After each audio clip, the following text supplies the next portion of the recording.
اور اسی طریقے سے اگر کوئی اپنی جان بچاتا ہوا، اپنا مال بچاتا ہوا، اپنا دین بچاتا ہوا، اپنے بال بچوں کو یا ان کی عزت بچاتا ہوا قتل کر دیا کسی دوست کو،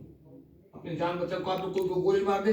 دولت بچا رہے کوئی گولی مار دے، آپ کی بیوی کے ساتھ، بچوں کے ساتھ، کوئی دین کے ساتھ کوئی آپ کو قتل کر دیتا ہے، تو یہ 4 موتیں بھی شہادت کی موت ہے۔ اللہ کے رسول فرمایا من قتل دون مالہ فهو شہید ومن قتل دون اہلہ فهو شہید ومن قتل دون دینہ فهو شہید ومن قتل دون دمہ فهو شہید۔ یہ 4 قسم کے لوگ بھی یہ بھی شہید ہیں انشاءاللہ۔ اسی طریقے سے پہرے داری ہو رہی ہے، چاہے وہ مال کی پہرے داری ہو، چاہے دین کی پہرے داری ہو،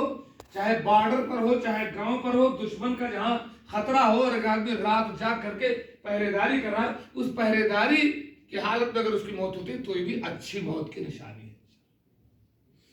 ایسے ہی آدمی کوئی نیک عمل کرتا ہوا مر جائے، کوئی اذان دیتا ہوا مر گیا، کوئی قرآن پڑھتا ہوا مر گیا، کوئی تبلیغ کرتا ہوا مر گیا، کوئی خطبہ دیتا ہوا مر گیا، کوئی رکوع میں مر گیا، کوئی صدقہ دیتے ہوئے مر گیا، کوئی کسی کو اچھی بات بتاتا ہوا مر گیا، کوئی نماز کے لیے بلا رہے، یعنی کوئی بھی اچھا کام کرتے ہوئے اگر آپ کی موت ہوتی ہے تو یہ بھی اچھی موت کی نشانی ہے، کیونکہ اللہ کے نبی فرمایا انما الاعمال بالخواتم، سارے عمل کا دار و مدار آپ کے خاتمے پر ہے۔ کس چیز پر؟ آپ گانا سنتے ہوئے مرے، فلم دیکھتے ہوئے مرے، گالی دیتے ہوئے مرے، دھوکہ دیتے ہوئے مرے، کہ قرآن پڑھتے ہوئے مرے، کہ توحید پر، یہی اصل بیس ہے۔ تو اس لیے لاش والا، اور لاش کا تو پتہ نہیں کہ، تو اس لیے ہر وقت بالکل ریڈی رہنا چاہیے اپنے سارے معاملات۔ اچھا جی، اچھی موت کی ایک نشانی یہ بھی ہے کہ جو مر جائے پیٹھ پیچھے لوگ کہیں یار یہ تو بڑا اچھا آدمی تھا، یہ تو بڑا نیک آدمی تھا، چلا گیا بیچارہ، بڑا خدمت گزار تھا، بڑا لوگوں کے کام آتا تھا، بڑا، تو پیٹھ پیچھے جب میت کی تعریف کریں سمجھ لو کہ وہ آدمی کی موت بھی اچھی موت ہے۔ اللہ کے نبی جنازے سے گزرے، لوگ اس کی بڑی تعریف کر رہے تھے، آپ نے فرمایا وجبت وجبت۔ ایک دوسرے جنازے سے گزرے، لوگ برائی کرتے، چل کھس کم جہاں پاک، مر گیا بڑا اچھا، وہ بڑا بیکار آدمی تھا۔ کہا وجبت۔ صحابہ نے پوچھا کیا وجبت؟ کہا جس آدمی کے مرنے کے بعد لوگ اس کی تعریف کر رہے ہیں اس کے لیے جنت واجب ہوگی، اور جس کی برائی کر رہے ہیں اس کے لیے جہنم واجب ہوگی، کیونکہ یہ برا ہی ہوگا ایسا بھی جسے لوگ برا کہتے ہیں۔ ایسے ہی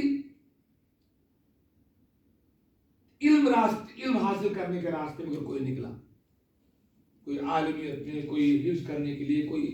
کہیں بھی آپ نکل رہے ہیں جہاں 2 بات دین کی سیکھیں، 2 بات قرآن کی سیکھیں، علم حاصل کرنے کے لیے جو قدم آپ کے اٹھتے ہیں اس راستے میں اگر آپ کی موت ہوتی ہے تو بھی جنت کا راستہ۔ اللہ نے فرمایا من سلک طریقا یلتمس فیہ علما سہل اللہ بہ طریقا الی الجنہ، علم کے راستے میں آپ نکلے ہو وہ راستہ جنت کی طرف جاتا ہے۔ ایسے ہی فرمایا الموت فی الغربہ، پردیس میں موت۔ اب اپنی جگہ سے نکلے کسی سفر پر، کوئی کاروبار پر، روزی روٹی کمانے کے لیے، اور پردیس میں آپ کی موت آ گئی، ہمیں انڈیا کہیں سعودیہ میں مر جائے، کہیں بمبئی مر جائے، کہیں کلکتہ میں انتقال ہو جائے، تو یہ جو پردیس کی موت ہے نا، لوگ سمجھتے ہیں کہ یار یہ کوئی مشکل ہے، یہ بہت اچھی موت ہے، یہ آدمی کے اچھے ہونے کی نشانی ہے پردیس میں موت۔ اللہ کے نبی صلی اللہ علیہ وسلم ایک صحابی تھے، مدینے میں ان کو دفن کر رہے تھے، تو آپ نے فرمایا کہ یا لیتہ مات بغیر مولد، کاش یہ آدمی اپنی پیدائش کی جگہ کے علاوہ کہیں مرا۔ صحابہ نے کہا اللہ ایسا کیوں کہہ رہے ہیں؟ تو ٹھیک ہے، مطلب وہ جہاں ہوا اپنے اہل خان میں، جب آدمی اس جگہ پر مرتا ہے جہاں پیدا نہیں ہوتا ہے، دوسری جگہ پر مرتا ہے، تو جہاں وہ پیدا ہوا تھا وہاں سے لے کر کے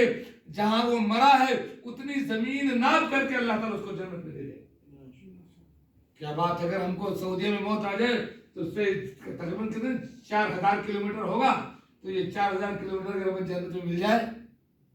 تو یہ مطلب کبھی افسوس نہیں کرنا، کیونکہ ہم لوگ جہاد کر رہے ہیں اپنے بچوں کے لیے، اپنے روزی روٹی کے لیے۔ اگر ہم نیک ہیں، ٹھیک ٹھاک ہیں، اگر ہماری پردیس میں موت ہو گئی تو کوئی افسوس نہیں کہ ارے کچھ، بلکہ بتا دیجیے گھر والوں کو کہ ہماری موت اگر یہیں ہو جائے تو ہماری وصیت ہے کہ یہیں دفن کیا جائے۔ بہت سارے لوگ لاش منگواتے ہیں، کئی ہزار ریال خرچہ کر کے، قرض لے کر کے، پھر وہاں وہ بڑے 15 دن سلادے میں لاشیں پڑی رہتی ہیں، پھر وہاں منگواتے ہیں، اس کے بعد کھولتے ہیں، بدبو آتی ہے۔ کوئی فائدہ نہیں میرے بھائی، عزت کے ساتھ یہیں دفن ہو جائے، کر لیجیے۔ ہم تو اپنے گھر پہ وصیت ہے، اگر میں مر گیا تو ہماری لاش یہی رہے گی۔ تو پردیس میں اگر کوئی مر گیا، اللہ نے فرمایا جہاں وہ پیدا ہوا تھا وہاں سے لے کر اس کو ناپ کر کے جنت میں ہوتی وسعت دے دی جائے گی انشاءاللہ۔